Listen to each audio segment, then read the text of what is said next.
Yeah. And obviously that show was born out of a deep childhood love for wrestling and a general curiosity of, who are these people that we grew up as, sort of looking up to and like idolizing as kids, Jake the Hmm. Snake and, Macho Man and things like that.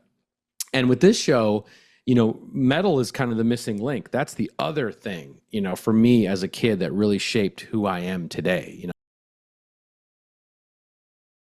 Evan, first of all, happy belated birthday. I know it because we're a day apart. So, Oh, really? Oh, wow. Thank you. That's amazing. Thank you uh, so much. You happy I'm a, birthday to you I'm too. a, thank you. I'm a September 11, you're September 12. So, Oh, right on. Yep. hey, I spoke to Jason in the past, so this is cool to get the other Oh, half of the nice. dream team, together. I'm a Nice. massive fan of the Dark Side series, especially the wrestling Hmm. ones, Dark Side of the Ring. So this is cool, but man, what you guys did here with Into the Void, I wouldn't expect any less, first of all, from you and uh, and Jason. But I'm curious, how did you guys? I have so many questions about this. How did you guys delve into the? I don't think you've conquered music yet. You've done like No, no. decades. You've done comedy. You've done sports, but this is music. What was about the music aspect of it that you guys want to delve into? Well, yeah. So, you know, well, with respect to those other dark side shows, like, those shows we actually don't produce, but, we kind of from afar, but there's other teams that work on those shows. Hmm. We've been predominantly focused on the wrestling show for years now.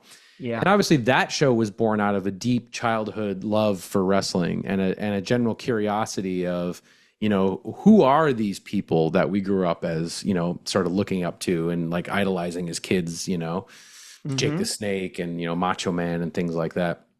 And with this show, metal is kind of the missing link. That's the other thing, for me as a kid that really shaped who I am today.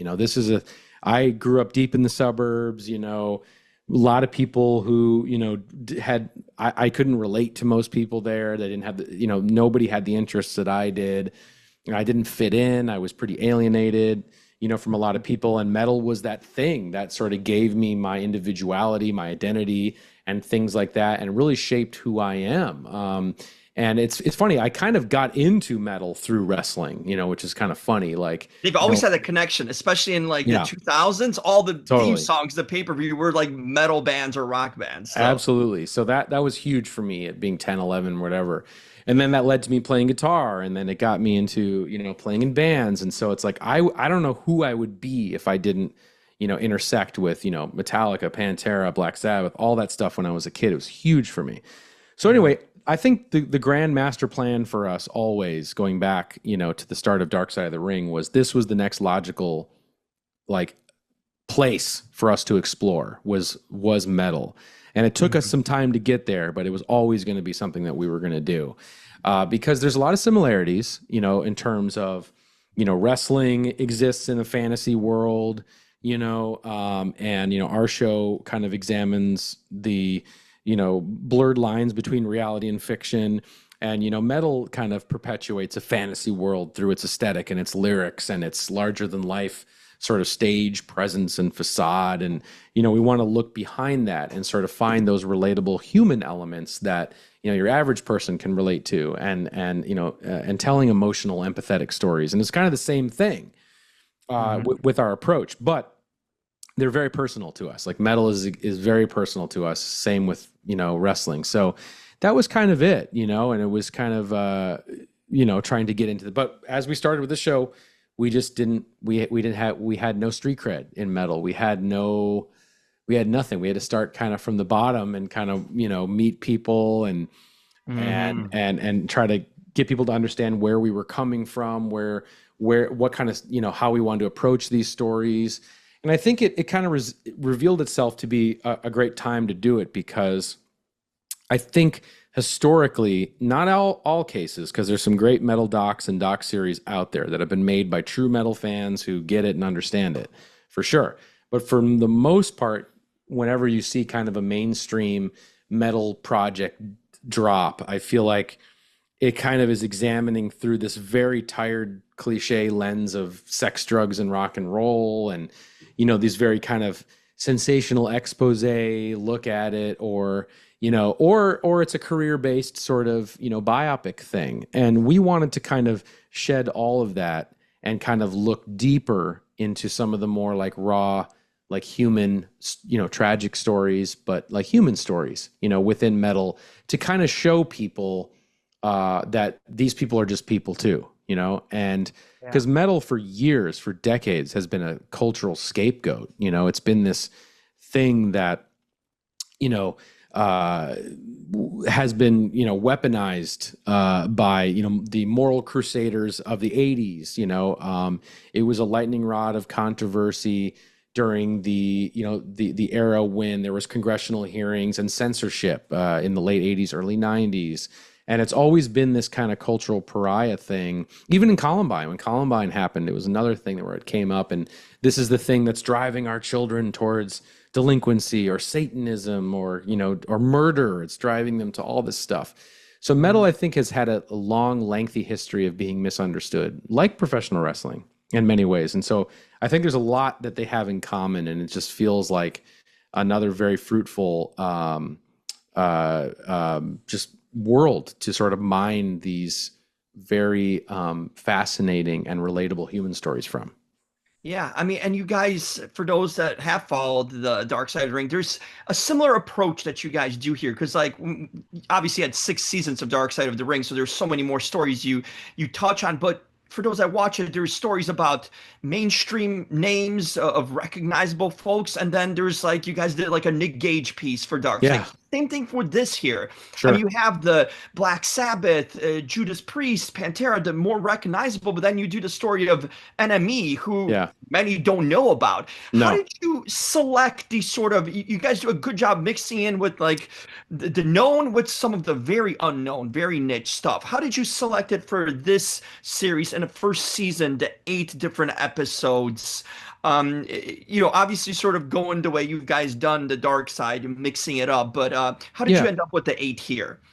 I think that's kind of a characteristic of being a metal fan. It's like, Hmm. there's obviously there's the awesome, legendary, iconic stuff that you listen to, but then you have to kind of seek out the sort of underground, much more deep cut stuff. That's, I think, part of, because metal is all about being like is that constant search for authenticity, and you find it in the underground. So I think Hmm. for us it was like wanting to obviously whatever story is best, whatever the best story is what wins out at the end of the day in our team, in terms of the stories we want to cover for the show. Not necessarily about who's the most famous, who's the most identifiable. Things like that are important. You want to have a few of those things to bring people in to watch the show, of course. But any chance you can mix in a few discovery stories where it's going to be new, even to the most hardcore fan, that really excites me. And for an example, like just as a journey the show can that you can go on, like this album has been in my collection for a long time, this Oh, Hellion wow. album, Screams in the Night. Yeah. I've had this for a long time. And I remember when we were trying to come up with stories for the show and just like going through my records and be like, yeah, man, this Hellion album is great, it's underrated, people don't really know it, I've never heard anybody talk about it. And Anne was such an amazing singer. Anne Boleyn, like, great voice. Mhm. Why didn't they make it? Like, I bet, and I said this to our team, I bet if we reach out to them and talk to them, there's a story there. There has to be a story here of why Yeah. this band didn't make it, and sure enough, there was. And so it's kind of fun that your record collection can take you on this journey of like, discovering these stories. Same with Enemy was a story that I'd wasn't as familiar with the music, but I'd always heard that story of like that legend, that lore of like the guitar player like killed his mom, and but I had this different conception of it in my mind. It was like a much more sensational story in my mind, and not so much like a very realistic and tragic, battle with mental illness. Perhaps schizophrenia. He wasn't officially diagnosed, but like something like that. And that's what it came to be once we started talking to the band members and the family members, and finding this really complex and nuanced story of like the tragedy of like someone you loved as a friend and as a family member, who was struggling with what they were struggling with, and then did carried out the actions that they did, and then trying to wrestle with that and trying to understand it, not turning your back on that person, still trying to support that person and advocate for that person, even though they're not getting the proper treatment or the proper rehabilitation from this, from the system and things like that.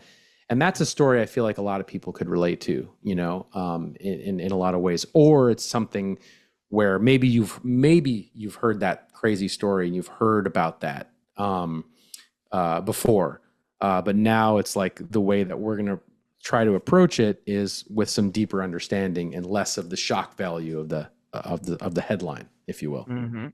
Is it tougher to dig for a story like the enemy or the Hellion one versus, or getting sort of the bigger names for the story about Randy Rhoads, where you had Sharon Osbourne and the band, Ozzy's band? Like, which one is tougher to sort of get to the nitty gritty of it, to get the people to talk about it, to come on and sort of do that? If I'm being honest, I think that it's more difficult to work with the larger bands only because, and this is something we learned in this process, like, in dealing with wrestlers, like wrestlers work for themselves, they're Right. kind of these self-employed guys and girls who work, for themselves, right? I mean, if they're not with the WWE, of course. Yeah. But with higher profile musicians, there's a whole ecosystem and world that's built around them. A lot of these larger bands, there's a business built around it. There's management, there's agents, there's publishers, there's all sorts of stuff that are obviously and rightfully so very protective of their artists. And so in order to tell stories of that profile, there's a lot of added steps. And sometimes those added steps don't necessarily conveniently work in a production schedule, Right. and it can be tough, and some things might not work out because, you got to talk to 8 different people and you have to get them on the same page and they have to trust you and they have to believe in you and believe in your vision. And so that can be much more difficult than, just calling up, like the guys in Enemy or some of the, I mean, still people. I think a lot of people in metal in this world, when it comes to being the subject of a documentary, are always going to be somewhat wary. And I think that's rightfully so, because of, not everybody who goes out and has the ability to make a TV show or to make a doc on them is usually coming from the right place or coming at it as a fan who understands and, doesn't want to, create a piece that's going to turn people off, to the band. So I think that's, there's all sorts of challenges, but this one introduced, some ones we weren't used to. Yeah, 100%. I'm sure you're already thinking of ideas for future, if this takes off like all the other things you guys done. Would you sort of bend the rules in a sense a little bit, like not necessarily cover full metal, but maybe like stuff like, because there's so many other stories, I don't know if you want to tell something that's more mainstream, like the Kurt Cobain story, or maybe something more rock centric, like Hmm. Chester Bennington's death. There's so many stories Hmm. too that have happened. Is that something Totally. that would interest you too, to sort of Yes, delve into the other side of rock in a sense and tell the bigger stories in a way that we're more familiar with? absolutely. I think, I think for our first season of the show, and again, I hope we get another. It largely depends, obviously, on the success and if people watch it and they like it, of course. But I always think that that this show can explore those stories. The hard rock stories, or stuff more contemporary, like you were saying. I think it definitely could. I think when we established this 8, I think it was important for us to try to make a statement with, like, this is all like metal. This is not the sort of Bret Michaels, hair metal Yeah. Poison, thing you've seen so many times. Nothing. I don't say anything bad about Poison. I like some Poison songs, but it's like you've seen that a lot, and we wanted to come out of the gate and be like, no, like we want to show you stories from Death, and from, Pantera, and like more of like a pure heavy metal standpoint. And I think because that's so rare to see, I feel like nowadays. Granted, there are exceptions to that. There are some great pieces that have come out over the last few years, but that was kind of just creatively where we were coming from out of the gate. Makes sense. You guys nailed it. I saw the first story, the Randy Rose. I can't wait to see the rest seven. So Oh, I'll be awesome! binging on that, and hopefully we're getting season seven of Dark Side of the Ring, man. Hopefully, yeah. There we go. I know you guys have plenty of ideas. There's never a lack of ideas when it comes to you guys. You guys did six awesome seasons, so I have all the faith. Thank you so much. Hey, this was awesome. Thanks. Good to meet you, Evan, and keep Yes, on doing the great work. This was you too, fantastic. man. Thank you so much. I really appreciate it. That's so nice. Thank you. Hey, let's do this again. Thank you so much. We will for sure. Great.